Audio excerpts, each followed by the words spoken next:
लेकिन आज जो जिस विषय पर मैं बात कर रहा हूं वो बहुत महत्वपूर्ण। आज 2 अप्रैल 2018। मैं सुबह से देख रहा हूं कि हमारे लोग पूरे देश में जगह जगह पर अपने प्रोग्राम आयोजित कर रहे हैं इस 2 अप्रैल के आंदोलन को स्मरण करते हुए, याद रखते हुए। लेकिन मैं आपको कुछ कड़वी सच्चाई से रूबरू कराना चाहता हूं। तो 2 अप्रैल 2018 ये एक बहुत बड़ा दिन है, इतिहास में दर्ज हुआ है दिन।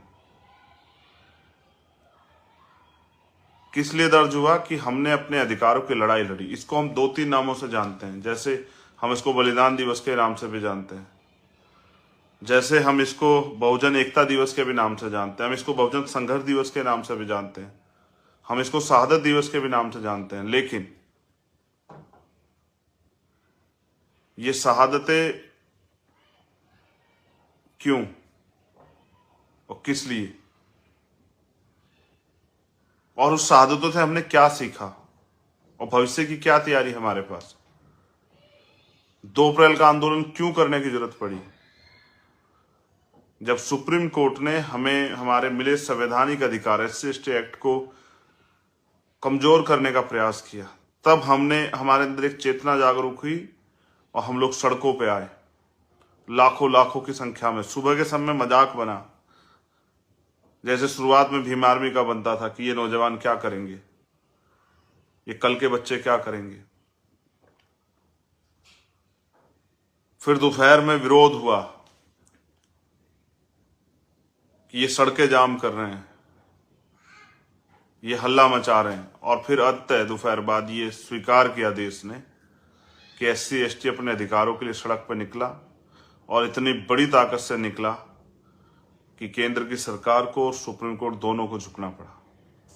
लेकिन मेरे प्यारे साथियों, मैं आज बात कर रहा हूं अपने नौजवान साथियों से, अपने सम्मानित जो मुझसे बड़े उनसे, अपनी बहनों से, माओं से, अपने बच्चों से, अपने आने वाली पीढ़ियों से, जो नस्लें अभी छोटी छोटी हैं। एक अधिकार को निष्प्रभावी करने का काम किया। हम लोग इतना चिल्लाए, हमने हंसते हंसते शहादतें दी, हजारों लोगों ने मुकदमे झेले। आज भी मुझे बहुत सारे साथी सुन रहे होंगे जिन्होंने मुकदमे झेले, रासुका लगी। सरकार के द्वारा जो अन्याय है, आप आए थे अपनी मांग, अपने हक की आवाज उठाने, कई जगह आपको हिंसा का शिकार होना पड़ा, कई जगह आप पे गोलियां चली, कहीं आपको पुलिस की लाठियां खानी पड़ी। ऐसा माहौल बना डर का, झूठे मुकदमे लगाए गए। जब सरकार किसी आंदोलन को दबाना चाहती है तो इन सब चीजों का सहारा लेती है, सत्ता के जरिए, प्रशासन के जरिए, पुलिस के जरिए। लोगों को जेलों में ठूसा गया, मारपीट की गई, जबरन डराने का इंतजाम किया गया। इन सब के बाद सरकार को झुकना पड़ा। लेकिन मेरा सवाल ये नहीं, उससे भी बड़ी तैयारी सरकार ने की। हमारा मिला हुआ आरक्षण, हमें मिली हुई संवैधानिक नौकरियां, हमें मिली हुई जमीनें, हमें संविधान के जरिए सम्मान का जीवन जो मिल रहा है, हमारे लिए जो नए अवसर। अब नया इस बार का आप बजट देखो तो सरकारों का आपको एहसास होगा, पहले हमारे लिए SC/ST के लिए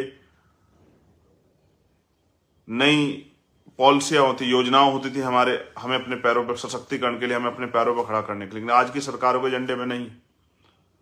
ये मैं नहीं कह रहा हूं, ये आप अगर चेक करोगे तो बजट आपको पता लग जाएगा।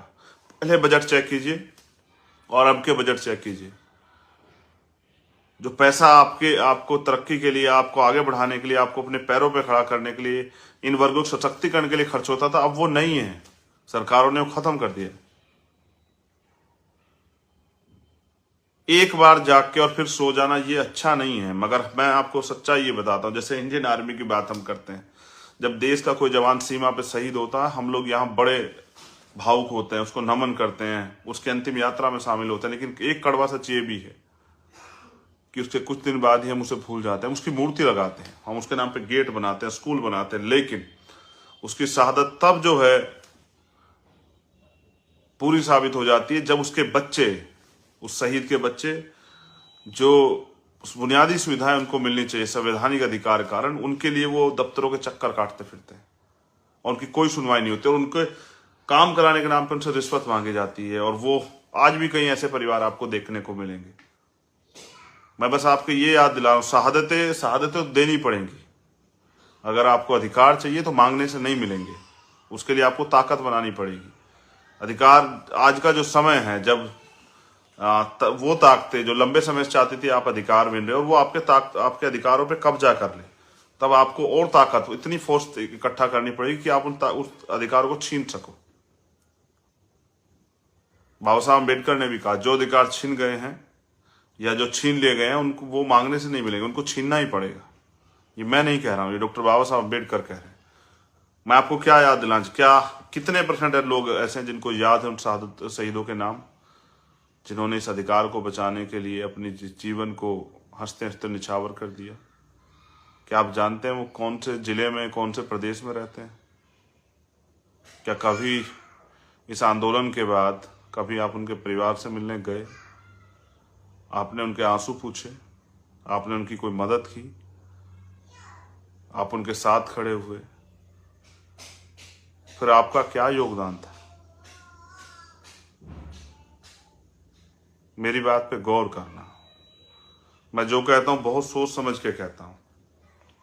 आज उन जिन परिवारों से शहादतें हुई, वो अपने लिए नहीं आए थे, वो अपने समाज के अधिकारों के लिए आए थे। व्यक्तिगत उनको फायदा नहीं था।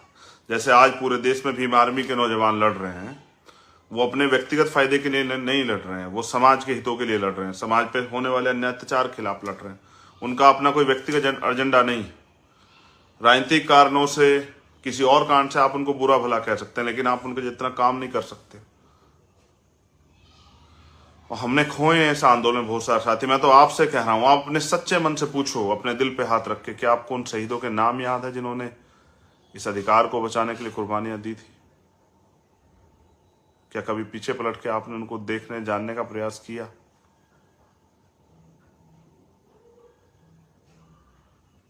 फिर कभी कोई अन्याय होगा, फिर कोई अधिकार छिनेगा, फिर बड़े पैमाने पर इकट्ठा होंगे, फिर सरकार जबरन जेलों में भेज देगी, मुकदमे लगा देगी, मारपीट करेगी, लाठी गोली सबका सहारा लेगी। फिर कुछ दिनों बाद हम उनको भूल जाएंगे जो इस आंदोलन में कुर्बानियां देंगे। आज भी ऐसे सैकड़ों लोग हैं जिनको हम भूल गए। आज भी ऐसे हजारों लोग हैं जिन्होंने संघर्ष किया, जिनको हम भूल गए। पता नहीं हम कितने नासमझ हैं कि हमेशा भूलते रहते हैं।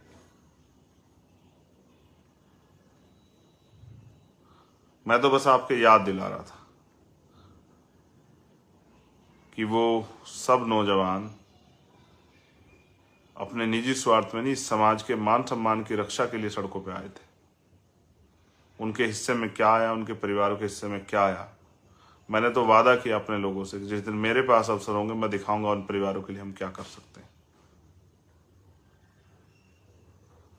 लेकिन उससे भी बड़ा अन्याय रोज जो जाति धर्म के नाम पे इस देश के वंचित वर्ग के लोग सहते हैं, जातिगत हिंसा, रोज वो भी सह देते हैं। जो सीवर में हम लोग सहते हैं, गटर में उतर के जो हमारी जान जाती, वो भी सह देते हैं।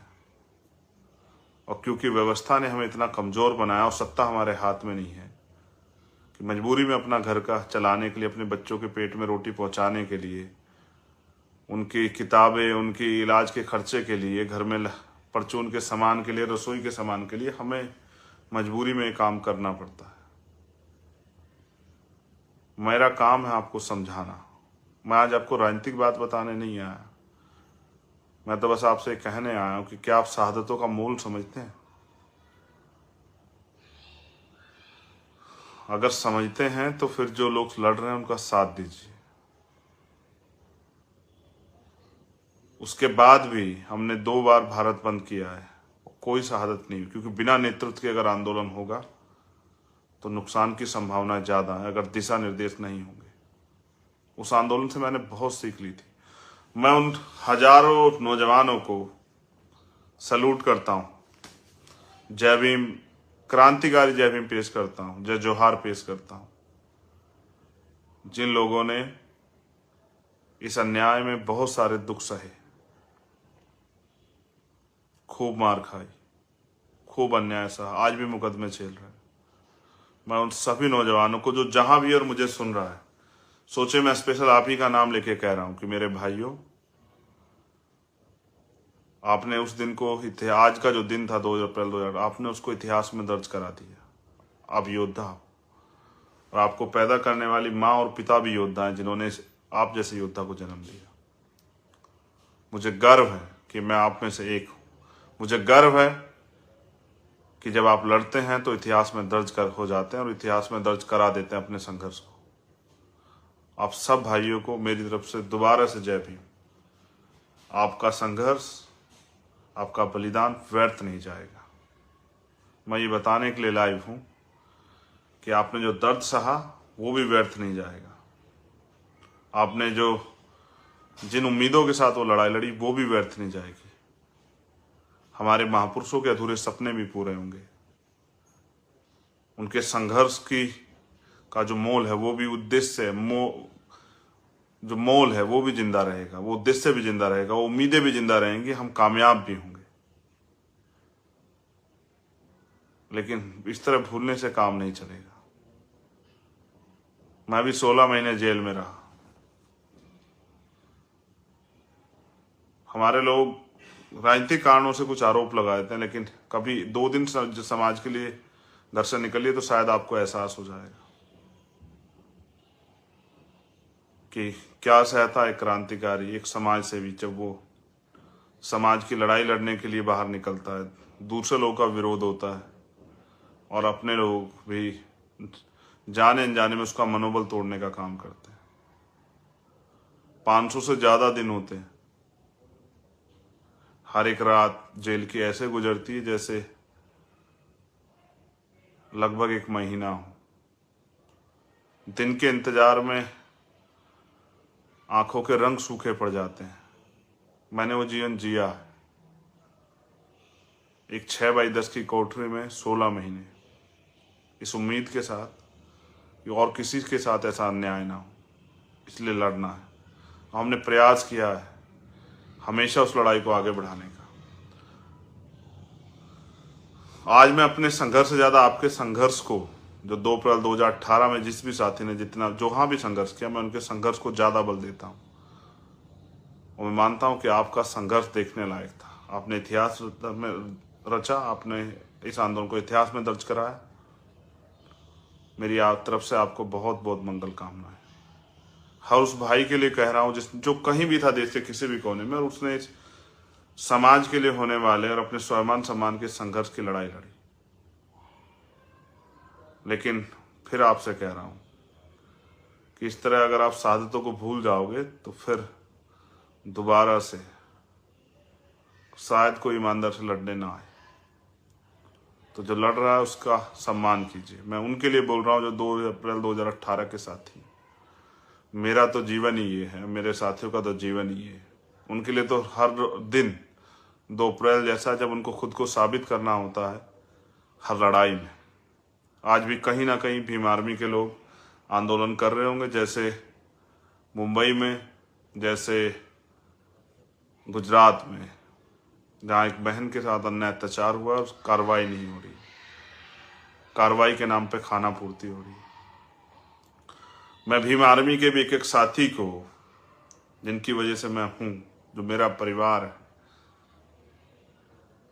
जिनकी वजह से भीम आर्मी का एक छोटा सा सिपाही गौरवान्वित होता है, जो देश के सभी कोनों में रह के अन्याय के खिलाफ लड़ते हैं, जो नीला पटका शान से पहनते हैं और उस नीले पटके के लिए कोई भी कीमत चुकाने को तैयार है उसके सम्मान के लिए।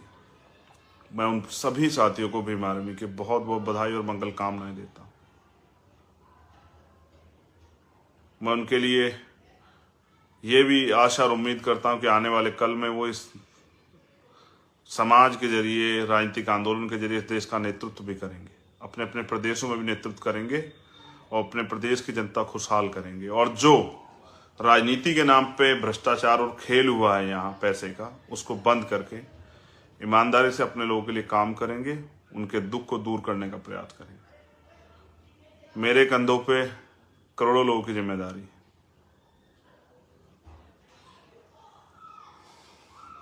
जब मैं जाता हूं कहीं तो उन बहनों के, माँओं के आंसू देख के अंदर तक हिल जाता हूं।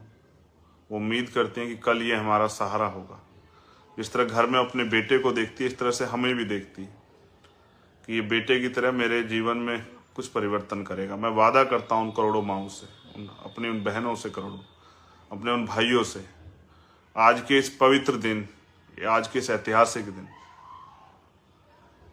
कि हम इसी जीवन में अपने महापुरुषों का सपना भी पूरा करेंगे, बाबा साहब अम्बेडकर और माननीय काशीराम साहब का, और सामाजिक परिवर्तन, आर्थिक मुक्ति के आंदोलन को सफल भी करेंगे, इस देश के संविधान की रक्षा भी करेंगे, उसको लागू भी कराएंगे। बस आप संघर्ष को ना भूलें और आपके हाथ वो मेरी पीठ पे हों या मेरे हाथ में हों, जो मुझे आगे बढ़ने का हमेशा उत्साह देते हैं, भीम आर्मी को उत्साह देता रहे, आजाद समाज पार्टी को ताकत देते रहे।